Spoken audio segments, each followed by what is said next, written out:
It's a wonderful Monday morning. The sun has just come up. I'm outside having a devotion with the Lord. Make sure you get that cup of coffee because it doesn't matter where you have your devotion. Just spend time reading the Word and praying and spending time with God. As you can see, we have a beautiful backyard here with a hayfield there.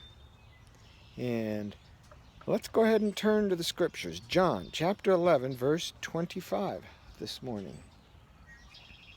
Jesus said unto her, I am the resurrection and the life. He that believeth in me, though he were dead, yet shall he live.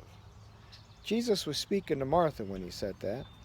And Jesus not only states he's the resurrection and the life, he demonstrates that he's the resurrection and the life. And then he lives the truth that he is the resurrection and the life.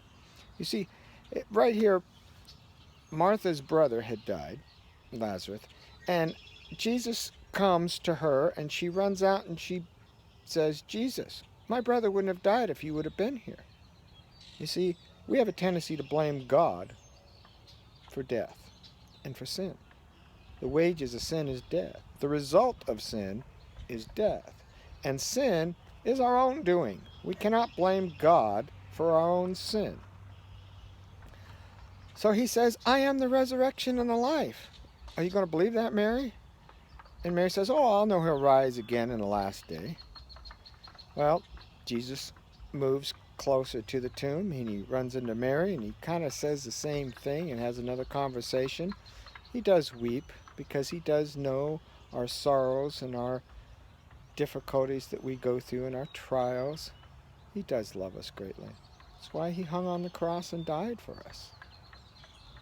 So then he goes up to the tomb and he prays to the Father and he says, Lazarus, come forth. Lazarus rises from the dead. So Jesus stated he was the resurrection and then he demonstrated that he was the resurrection. And then Jesus lives it. You see, it was just yesterday we celebrated the resurrection day, what we call Easter. Jesus rose on the first day of the week. When Mary and many of the other women were there at the tomb, they saw it was empty. Peter and John had run to the tomb and found out it was empty. That's because Jesus has rose from the dead. You see, Jesus Christ is the resurrection and life.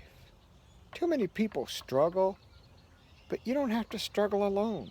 Jesus will be there for you if you will actually trust him. You know, too many people will begin to trust and then things get more difficult and they go, oh, God doesn't care about me. And they whine and they moan and they give up. Yet Jesus is there with you. He promises he'll never leave you nor forsake you. Why is that? Because Jesus is the resurrection and the life. So have great devotion. Spend time in prayer. Take Jesus with you all day long, every day, 7 days of the week. And you'll know what real living is really like. This is Pastor Bart Getz from Faith Baptist Church in Farmington, Missouri. You have a great day and even greater week.